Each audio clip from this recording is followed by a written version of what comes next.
the so what, why is it significant, why is that important, and then now what, which is the action-oriented section. So we'll have a lot to chew in and specifically a lot to get on with. So first up, I'm sure you heard of the rather concerning warming of our planet. Some of us are living it as we speak. And some of the scary predictions, maybe some of you have read even the highlights report of the IPCC. We could be looking at GDP and how, in fact, GDP is the carbon of the harming emissions, which is a good thing. We also could be looking at multiple different variables and how is that related to the very systems that sustain our life on Earth.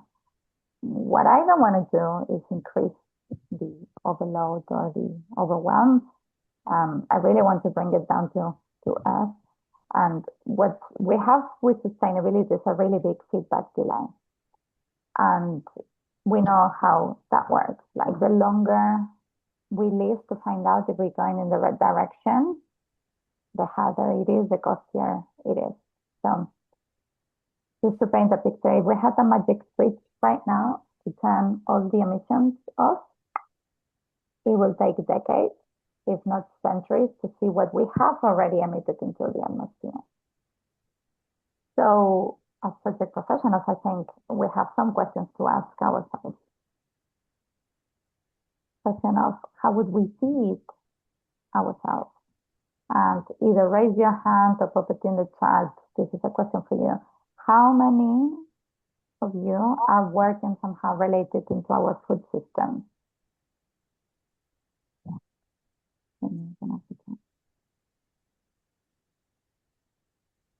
This is going to increase year on year. And the reason is becoming more apparent. This is a broken, complex, adaptive system. And that's where we come in. Because our current food system doesn't work for everyone, and it certainly does not work for the environment, because majority of it is through petrochemical agriculture, which has turned agriculture into the leading greenhouse gas emissions, pollution, and driving extinction of species. And it has a huge financial cost, not just in terms of biodiversity, but in health and just in a very simple math input. If we think about it, land use, water use, pollution, energy, chemicals, taxpayers' money. Think about the food, the money that we pay for our food, most of the costs are through subsidies. And not only we produce food in a way that doesn't work in the long term, but we also waste almost a third of it, whilst 10% of the population goes hungry. So we ought to be more lean. The question of how would we harness energy and how would we store what we learn? And technology is no longer an industry, it's a fabric layer of any business. And IT, information and technology, needs these two things. So if we are to uncover better ways of develop that technology by doing it and helping others to do it, well, we need to confront the fact that the figures speak for themselves. We have tried, we hold all this data, but it hasn't really led us to take better decisions. Internet alone, almost 4% of the related emissions, and the work that we do is not just internet. And so our grids, energy grids, are stretched, and especially when we add into the mix quantum computing and AI, well, they can cope with the forecast. So how do we better respond to change? The question of how would we make things? And I ask this because, especially the technologists in the room, we seem to think that we live in this abstract layer. The digital is physical, right? We are bounded to materials, we are bounded to, well, natural governing laws, regardless if we are aware or not, or if we like it or not. So if our aim is to increase predictability and control risk, well, here are some risks. 99% of the stuff that we buy we check within 6 months. And we are at a rate of consumption of 2 planet Earth. And if everybody was behaving as we do in the tiniest leader of northwestern side of the world, we would be at the rate of 5 Earth. So how would we heal ourselves? Maybe another question is a chat or raise your hand. Who here works somehow related to our health system? I work for myself. I have more than one contract. Okay, so interesting, because when you mix biotech, it's one of the fastest growing industries. And again, it's a broken, complex, adaptive system, and that's where we come in. Air pollution contributes to 3.7 million deaths a year, preventable deaths a year. In London, which is the capital city from where I am, 7,000 a year.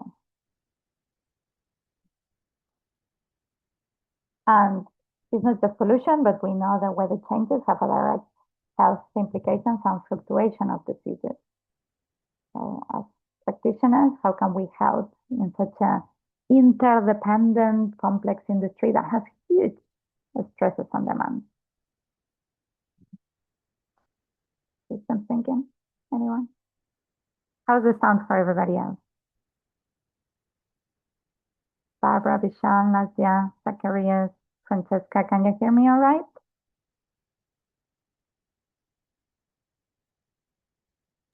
There has been some question if the sound quality could be improved somehow. Yultama, you hear me well? I hear you, but it seems like not everyone. Is it better now? What to do for you, Tim, and look if everybody else can hear me fine. Yeah, I'm trying to use the caption mode, so it's working fine for me. Okay. I can come out and come back in. You tell me. What would you like to do, Barbara? I mean, that was one from one Okay. team. Can you hear better now, Tim? Yeah. Okay. I do okay. have To an continue. accent. Yeah. No, it's we can continue. Yeah. Thank you. All right. And then the last of the questions to start is how would we do business, right? And that's the one that affects us all in terms of we stakeholders, we customers, we employees. We are hopefully active participants of our civic life. And this is where the focus of my work and research has been. And I can tell you one thing, that there is a better way to do business. Because our business as usual is the most unused one. We already looked at the figures on pollution, already pushing 1 million species to extinction. We already converted 75% of land, does not cover by ice, and 6 debatable to 7 of the 9 greatest threats to the world are directly related to ongoing destruction of nature, and the destruction made by us, humans, one species.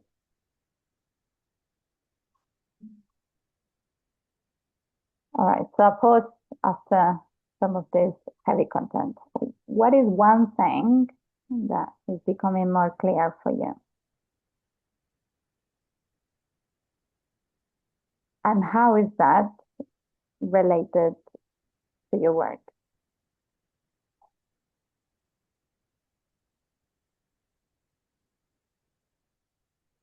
So here's where I introduce you a framework, and we know frameworks can be helpful. And part 1 of the framework is this image, which are the planetary boundaries. I think it's a great information radiator if you think about it, because you can see anything that stays within the green means we operating within the safe space. Anything that's gone beyond, we surpass, we've gone beyond of what's safe. Now, I'm not going to lie, this doesn't look great, but let's not go into despair, because we have managed in the past to turn around the things at the size and the speed that is required. the ozone layer. And then part 2, which is the Sustainable Development Goals, 17 global goals, legally binded global goals, some of which are related to the planetary boundaries, some of which are from the layer that's called social capital. And if we kind of mix these two things, this is a framework of donut economics. If you haven't come across this yet, essentially it's called a donut because of the shape of it. We have our outer circle, which is our ecological ceiling. We don't want to surpass that. We don't want to overshoot what's safe. And then the inner circle, which is our social foundation. We don't want to leave anyone behind in terms of food, access to food, water, political voice, peace, justice. So the dough of this donut is our safe and just space for humanity. This is a regenerative and distributed economy, grounded in the real world, not in partial concepts. And I'm one of the organizations in action for the Donut Economic Action Lab, as Barbara was saying. And in this QR code, you have tools and stories that I published by Under the Commons, so you can grab it and use it. Because we don't have time to waste. We want to go far, we better go together. And a story related to that, was a couple of years back, we appended a session from an existing conference to downscale these big ideas, especially the donut ones, into what the attendees were there. And so it's all about context, and it's downscaling within context. And these sessions doesn't have to be how all they think and huge effort. It can be incremental and iterative. So start small, learn fast. And in sustainability, we often have this side of the coin or angle. Is this politics? Is it population? Is the things that we can do at the masses at the individual level?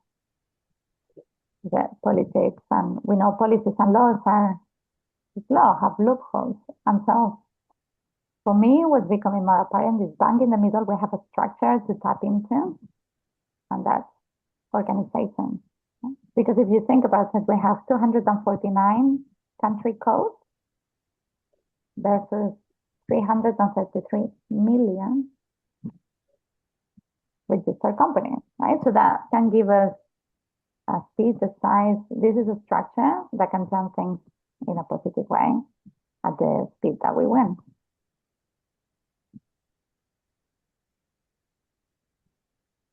What shall we do, Barbara? One more time, sorry. What shall we do audio-wise? Is it still not working? I'm getting mixed feeling. So it'll be good to know if actually aside of you, anybody can actually hear me. I've been in calls all day across the globe, so I'm not sure what would that be wrong. Do you want to rejoin back, or Okay. should we try that? Do that? Yeah. All right. Yeah. I'm wondering if the audio is coming from your earphones or from the laptop. If you can check that for us, please. Yeah, built in. It's built in. Okay. If you can rejoin then. Okay. Right. Okay. Hold that thought.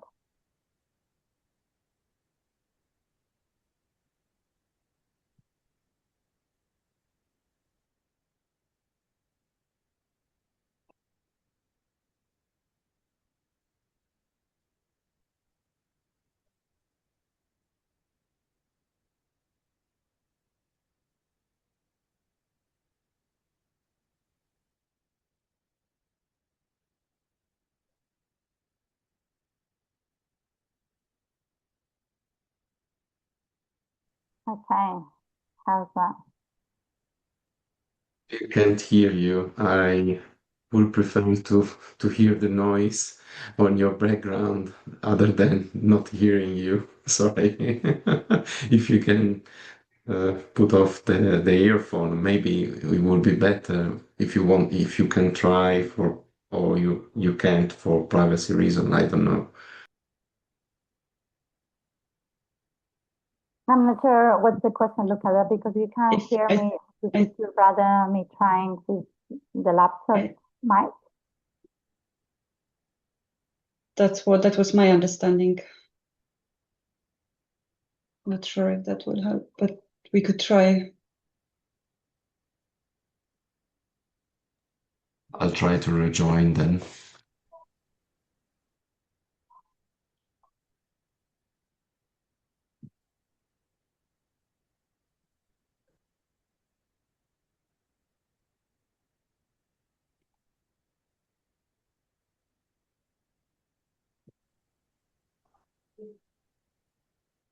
Okay, 3, 2, 1, reset. I mean, I can hear you clearly, and I think there are a couple of people too, so I don't know whether it might have an issue by individual. Fabulous. All right, so let's carry on. So yes, this structure that we have at big numbers to turn things around at the speed and at the size that is required. And so organizations, companies are composed of individuals, and that's the thing. We can do good, we can do well. In fact, that's more rewarding. Also to say that we are incredibly privileged today, not just for being here,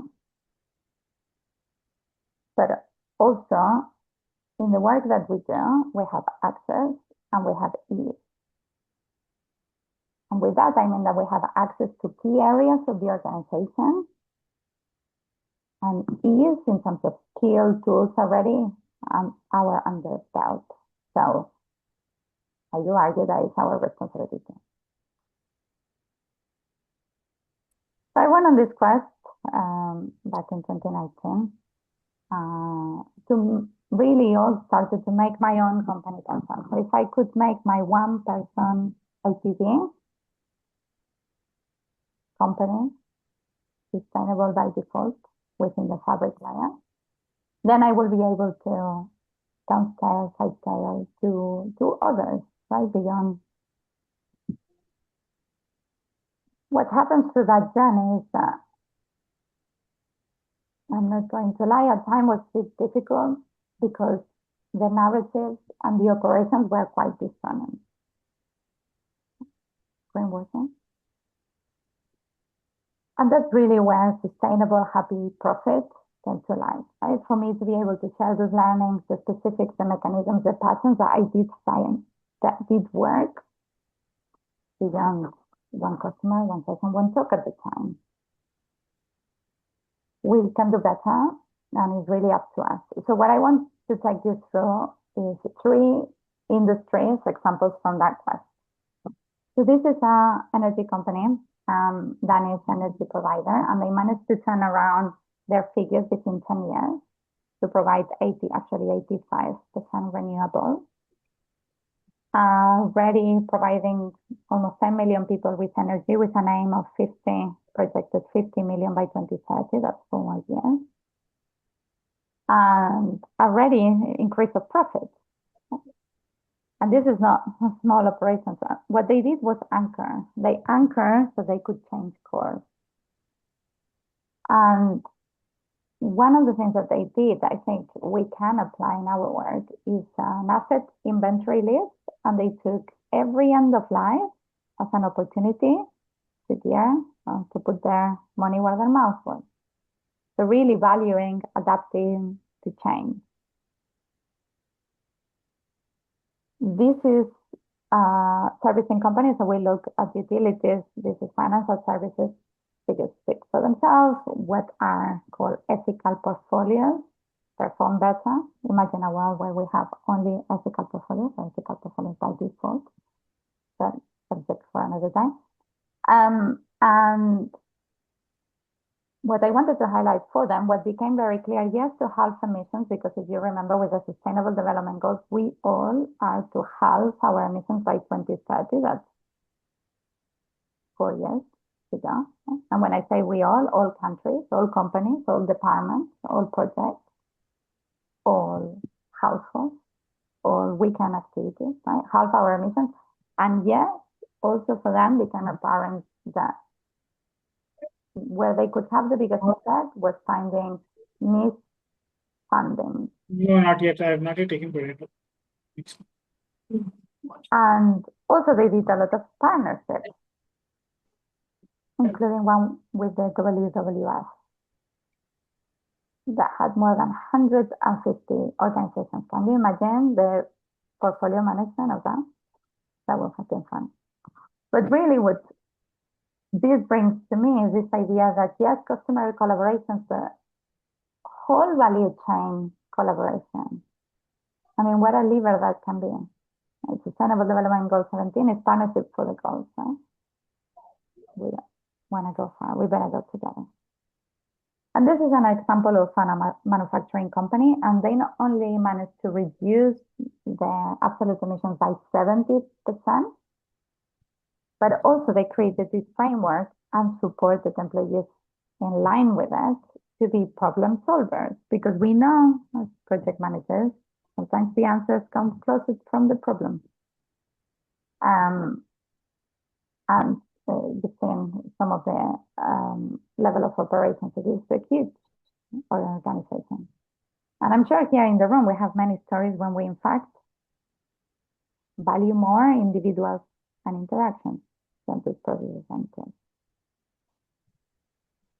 So I've been in this intersection of agile projects and sustainability for over a decade. Agile led me to lean led me to reduction of waste beyond just time, which led me to circular economy. And the third principle of circular economy, which I don't think we speak enough about, is the regenerate natural systems. And that led me to biomimicry, which is inspiration, innovation inspired by nature. So I would like to take an opportunity to show you some of my real work examples in this space, especially in line of digital cleanup, which is one of the events that we host every year. I'm one of the co-chairs for the Agile Alliance Sustainability Initiative, because how we do what we do does matter. So this is a utility company, and we found that most of the development costs came from non-production environments, where both in-house and third-party developers were running like EC2 instances around the clock, regardless whether anyone was actually using them.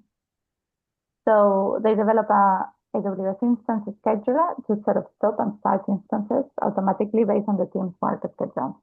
And that's a whopping 30% of savings.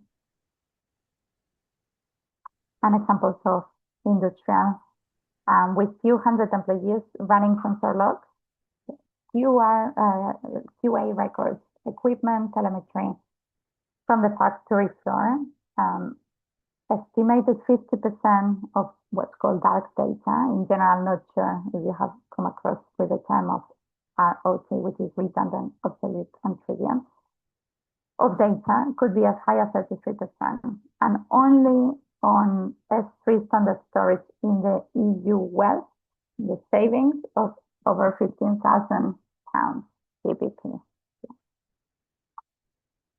An example of a SaaS, software as a service, specifically with marketing department, the CRM, with over 2 million contact records of customers, former customer, competition entrants, people that...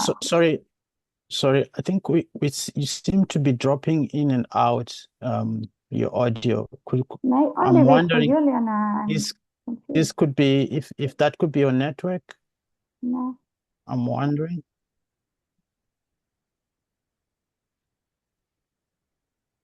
Yeah, it only seems to happen for 2 or 3 people, fortunately, guys. I've been all died in calls.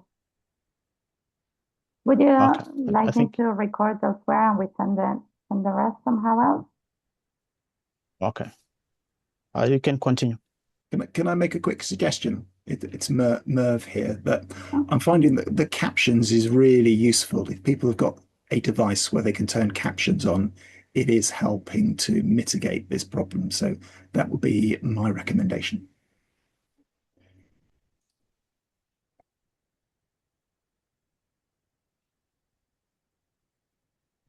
However you like to proceed, Barbara. Zero pressure. I'm very flexible. No, do please proceed. Okay. Proceed. Sure.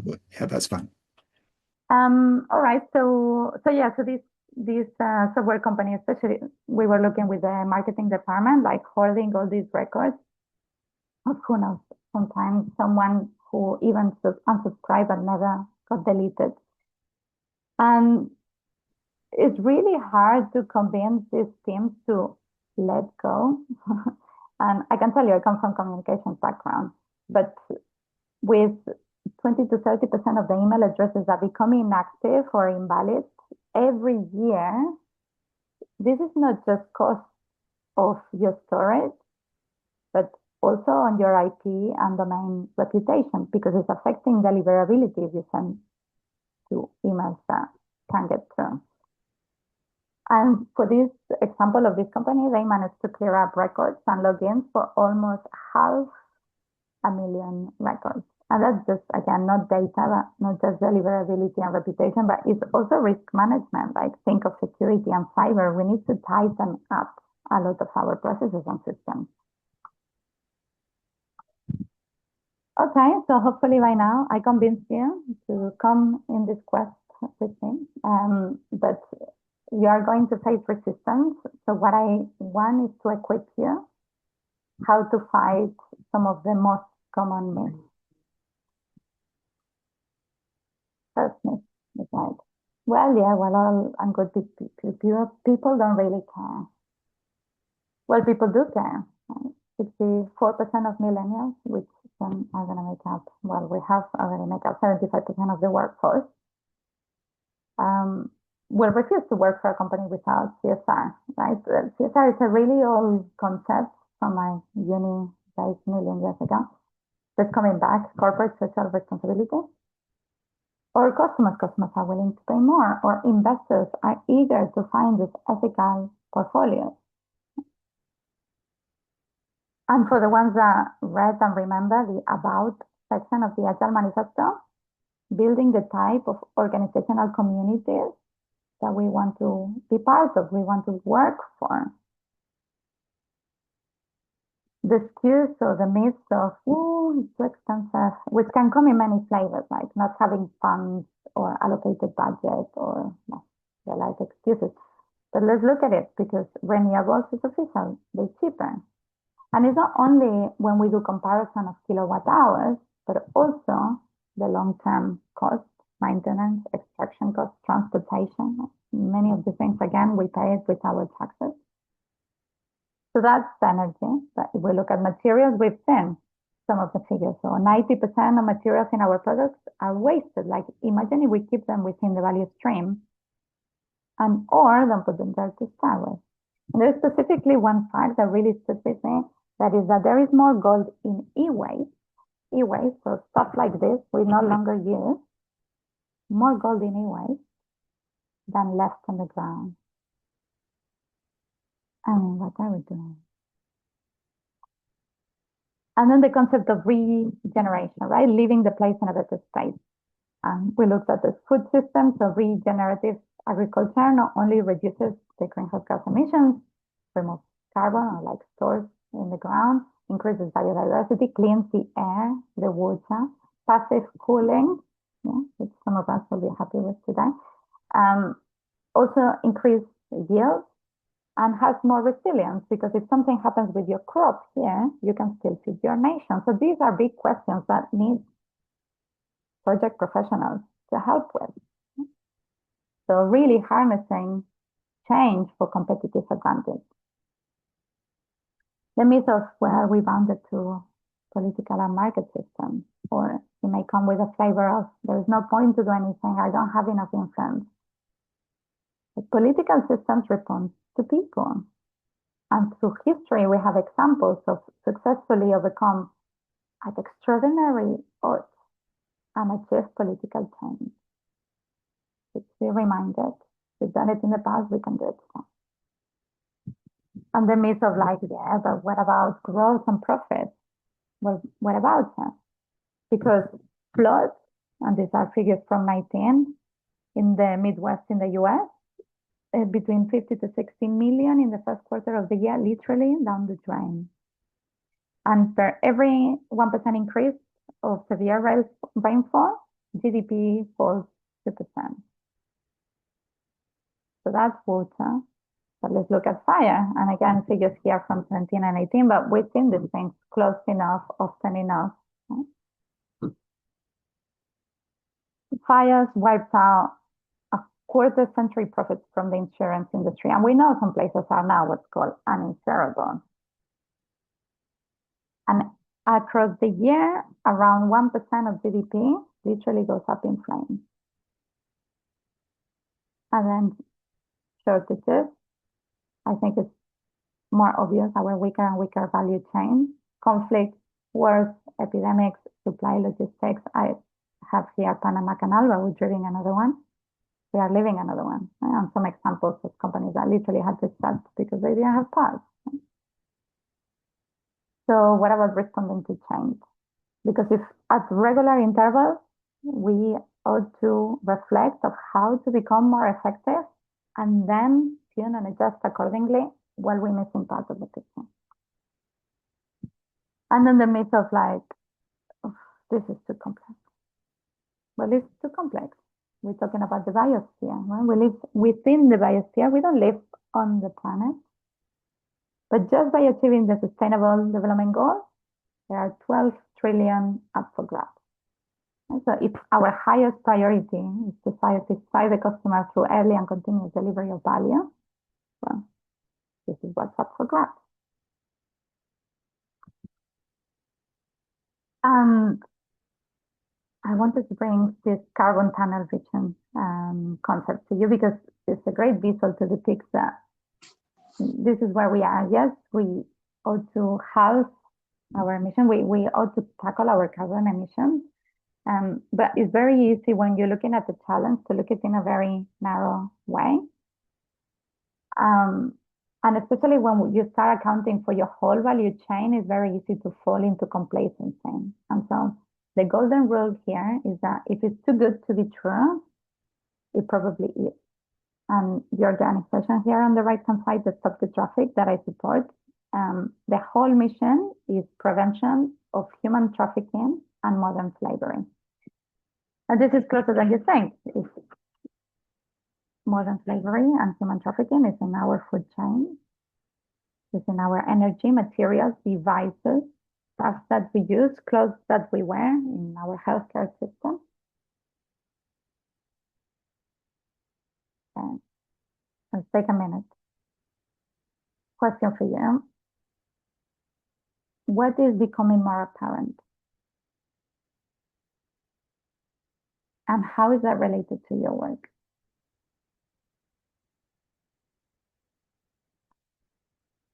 Because just here in the room, we have a very conservative estimate of about 72 billion. And this is annual revenue that we can influence. So if we put our head and heart and efforts in the right place, we can make a positive impact. And yes, a positive impact also in the bottom line. So let's put the money where we want the world to go. It's as simple, as powerful as that. I love this quote from Christiana Figueroa. Yeah, let's put our minds and hearts and efforts there too. Because during the first 7 years after the Paris Agreement, the top 60 private banks pumped extra 5.5 trillion into the fossil.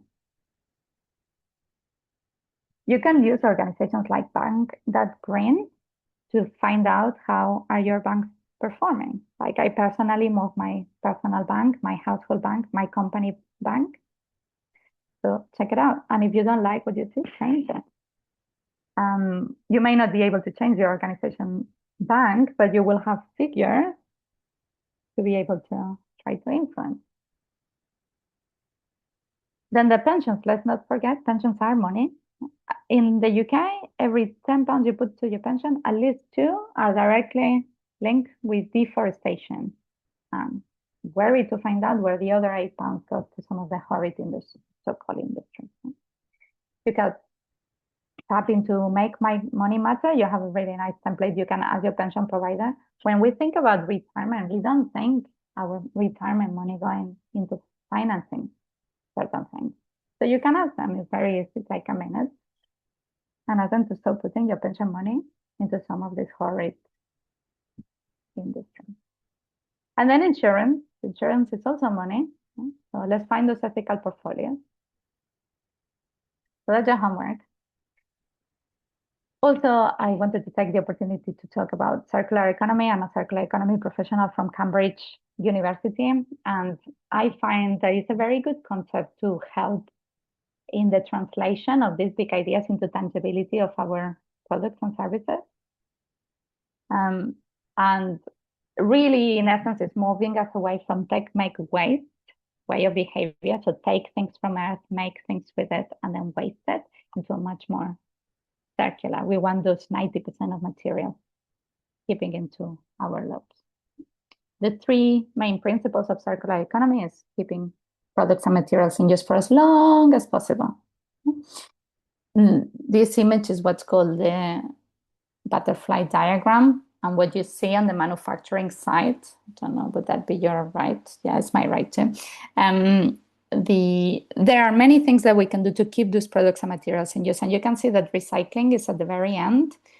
And because recycling, we often think we're lucky as a default, but it's one of the most expensive things we can do in terms of time and money and effort and transport, right, to keep those products and materials in use. So there are many things we can do before that.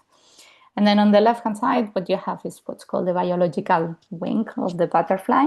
And it's just showcasing that sometimes when you look at the things on the right, you will find byproducts, like in this case, biogas. And just recently, with my work, looking at things like this, we managed to release 2 more revenue lines. The principle of circular economy of reducing waste and pollution. Right? And one of the things I would imagine most of you are aware of is the practice of value stream mapping. It's a lean practice, and you often look, most often is 1 or 2 departments, but really you want your whole organization looking at this, and I argue across your value chain. So you look at mapping your whole process and finding gaps of waste. And it takes a fair amount of effort to organize everybody multiple days and everything in between. What I think the first time I published was with Sustainable Happy Profit, of how we tap and take our practice up a notch into a practice like this. And yes, we come together to find spaces of waste of time, but also waste of materials and effort and energy. And I've been working with one of the biggest utility companies here in the UK, and just using this at the lens of the return process, only zooming in into the return process, we manage not only to, 1, find out products sitting there doing nothing, so a resellable opportunity, but also therefore reduction of warehouse cost. And the circular economy principle 3, which is regenerate natural systems, right? Because the solutions are already here. This is 3.8 billion years of life refinement, right? So that's an R&D for us to tap into. And my latest book is about this concept of biomimicry, of life mechanisms, and then business design.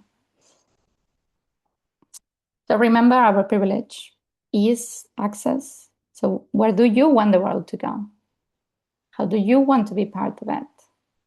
What's between then and now? Therefore, what's next?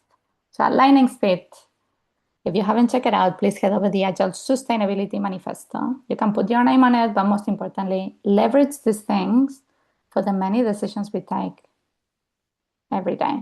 It's really up for us and time to take our craft up a notch. For the ones techie related, head over the Green Software Foundation. I think what this is really good about is sharing ideas, sharing understanding what each other does, actually getting to know people across. Well, I take the positive message. So you can look at the Green Software Foundation. You have multiple different tools like the impact framework, the SCI to do your calculations. They've been very involved on helping policies in the EU regarding to AI. And you also in the QR code, you have a free course. There is a really good base level in terms of what we can do of our technology sites. And then the last is the Coalition of the Willing. So we've been running this since 2023. And it's a whole month, hands-on, hence the practitioner. And yes, you learn about circular economy, sustainable development goals, complexity science, but also is the application within context, right? We want to move people from agency, oh, we do something, we must do something, to agency, like impactful action. So I would like to leave you with this thought. This is home. All our conceptual inventions that don't support this home to thrive as a whole are flawed. There are no boundaries. We all breathe the same air. This is our home, which is not ours alone.